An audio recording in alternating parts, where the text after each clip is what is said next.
So these two conditionings, which actually are on the brain, these two conditions freeze the heart and also make the domain of heart as zero.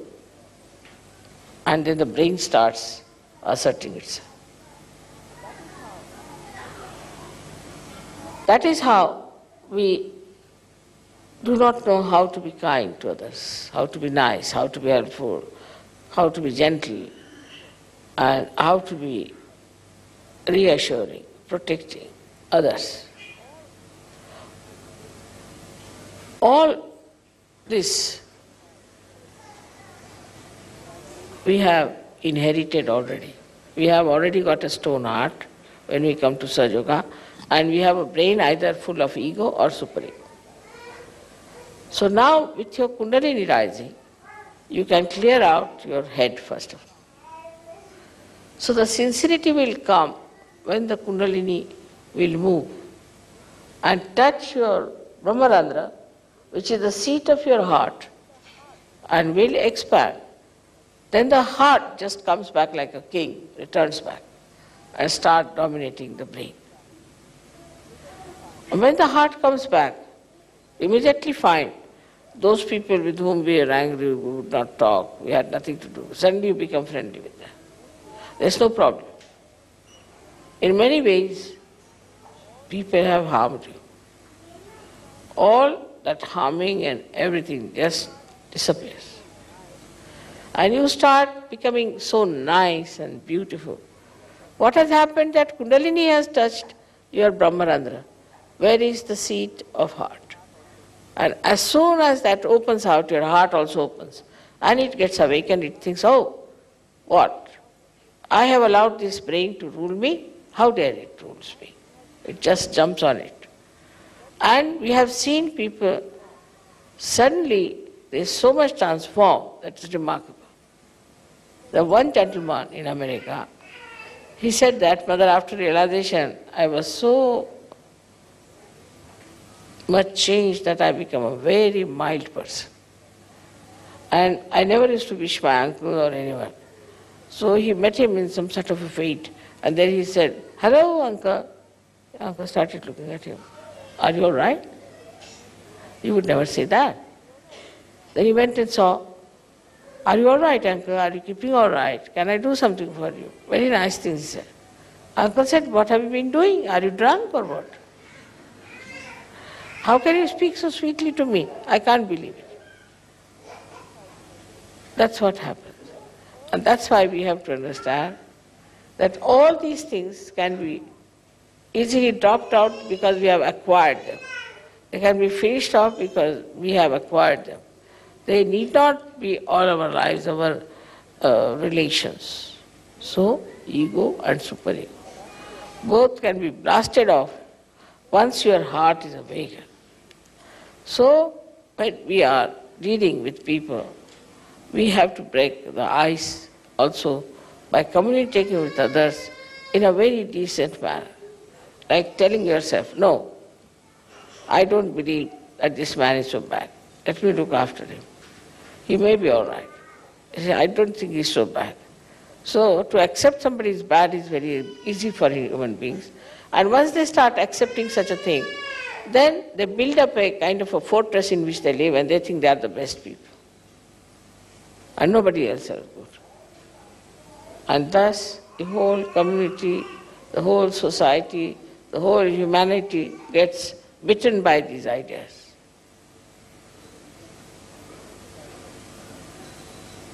And Sahaja Yoga is the only way which is going to cure it. Sahaja Yoga is the only way which is going to finish this. And that part is to be played by you people to understand that sincerity can only come if you raise your Kundalini again and again and open your Brahmarandra. Then your heart will rise. It will become a very awakened personality, and it will take charge of your brain. which is all the time thinking like mad. And once that happens, then you will realize that now you have jumped into doubtless awareness. So the relationship between the two has to be fully understood. At first, the domination of the heart, or we can say the kinghood of heart, is challenged, is put down, brought to zero, and then this brain becomes the king and it starts ruling us. I think, I feel means the brain, the ego. If you could give up, I think, I want, everything will be all right. You should say, I want is not the point. This body wants it. You separate yourself. Gradually you start separating yourself from all such situations by never saying, I want. You say, this body, this hand, this head. You start separating. And once you are separated, all these barriers of ego and superego will disappear. But as it is, also it's very easy to get rid of these two. It's very easy to get rid of these two. Only by raising your Kundalini and breaking your Brahmarandra. This is the greatest achievement that you have got, that you can break your Brahmarandra, make your Kundalini get connected with all-pervading power. That's why I always say you must meditate and you must be in thoughtless awareness that it works out.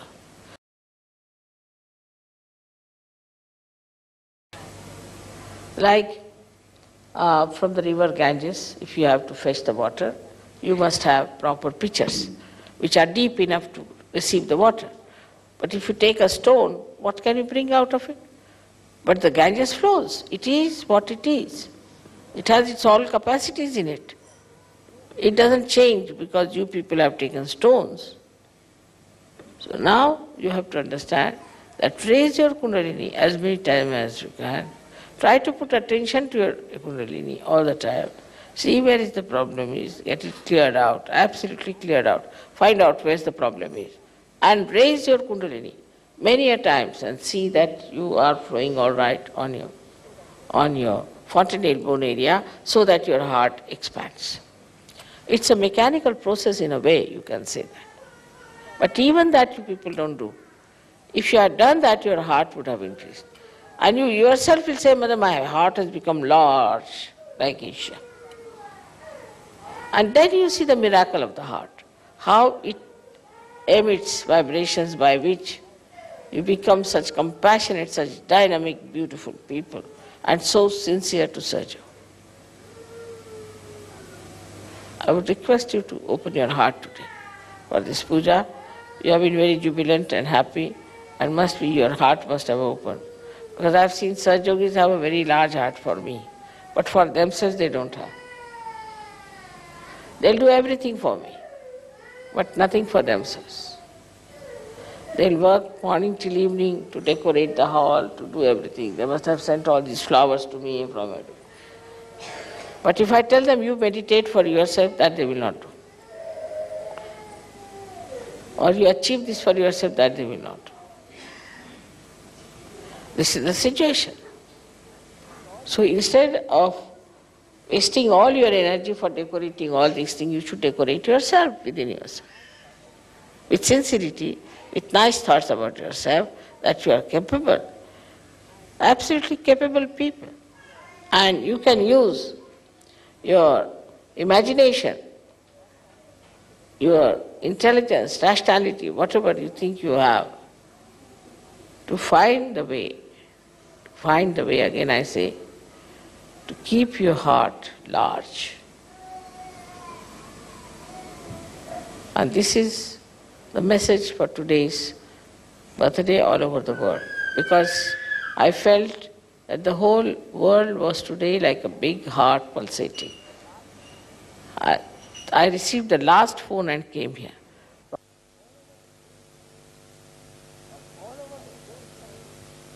From all over the phones coming, Flowers are showering, beautiful, nice things they are saying, everything is there.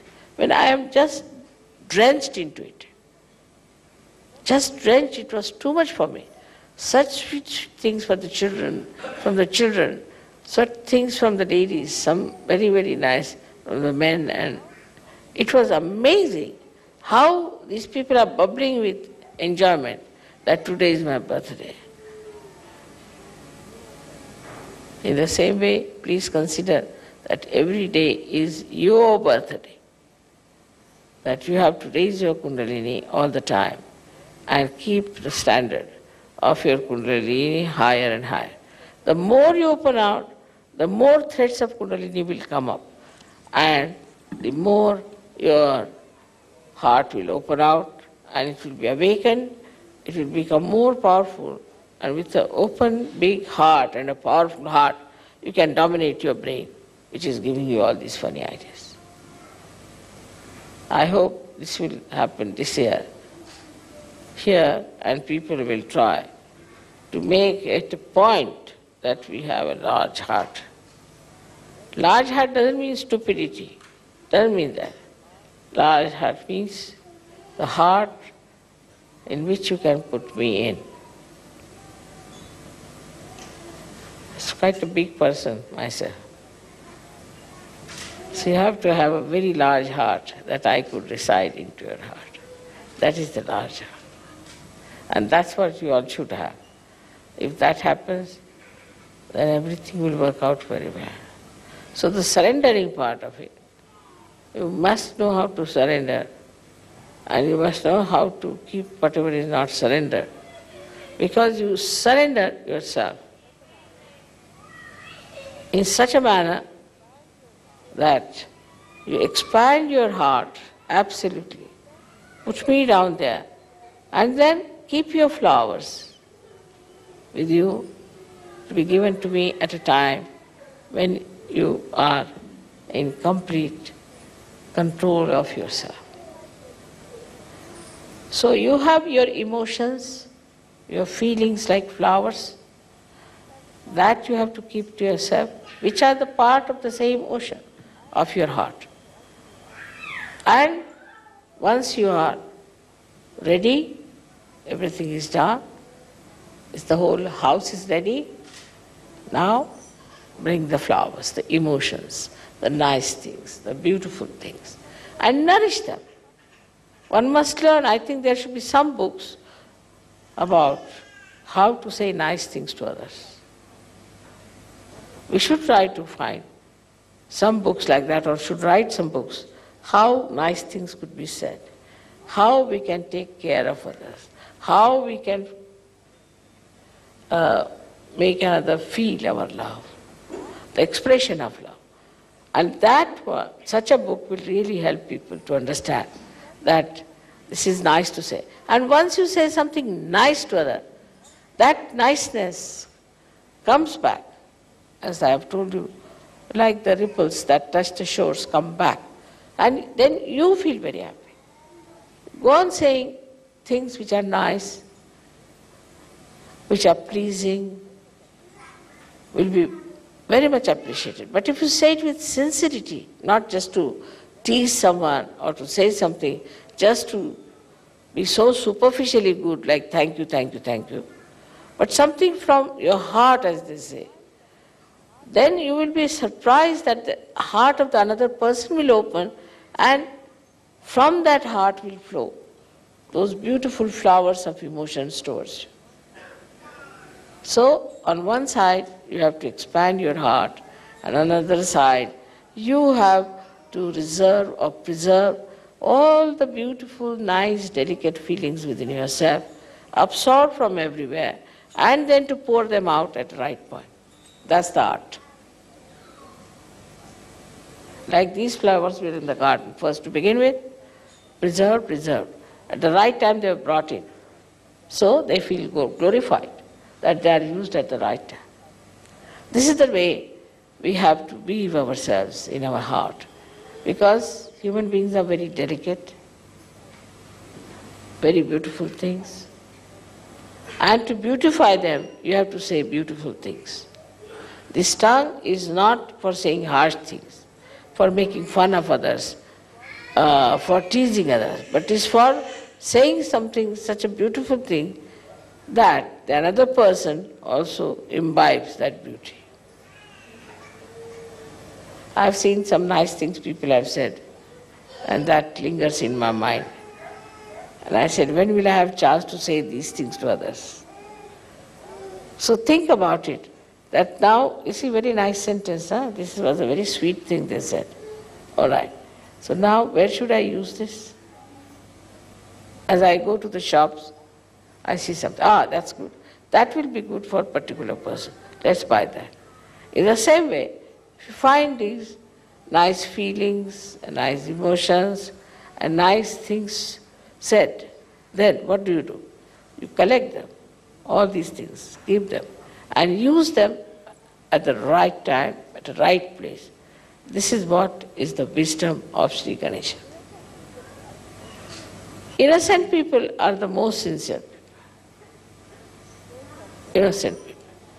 Those who are clever and cunning cannot be sincere because they enjoy their cunningness, they enjoy their so-called brilliance. They can never be. Those people who are simple, who are loving, who care for love more than anything else, can only say very nice things sincerely. Today, I wanted to say many things to you, how I feel about this birthday in Australia, but I told you the words fail. Because see, Australia is such a far-off country. To come here with so many people sitting and singing Agata Swagata, it is unbelievable. Unbelievable. Because I have not given you any money, you have not given me any money. You are not bound to say anything like that. But not only that you are doing it, but you are enjoying it. It's something great. You are enjoying it, and that's what it is, that when your heart is large, then whatever you do for others, you enjoy. You enjoy doing good things. You enjoy saying nice things. So we should have choicest flowers of beautiful sayings. We should have choicest emotions which we should be able to express to each other. Now start on that. From today, I have to say, you start on this, that from 1990, we are all the time going to speak something beautiful to each other all the time. And just keep your ears open, keep your eyes open, and wherever you get a chance, wherever you hear something like that, keep it in your mind and use it back. Today, I'm so enamored, and it is too much for me, really, to believe even that there are so many Sahajogis in Australia, which is so far away. So try to develop your sincerity, raise your Kundalini as many times as you can. Keep it there, keep it on Sahasrara, and see that your heart opens. That's the best way. They have been all asking me how to open our heart.